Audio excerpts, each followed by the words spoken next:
Welcome viewer, I am Murugan S.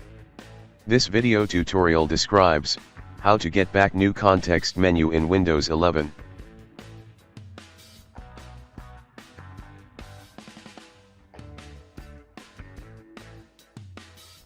Click search icon, type CMD in Windows search bar, right-click Run as administrator.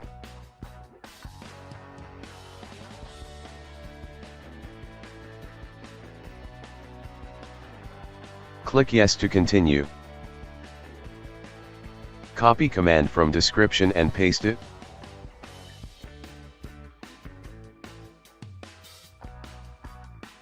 Exit and restart system.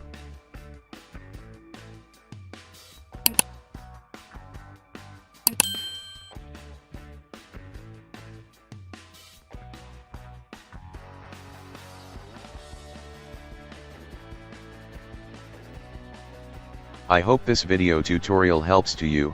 Please like, share and don't forget to subscribe my channel. Thank you very much. See you next video.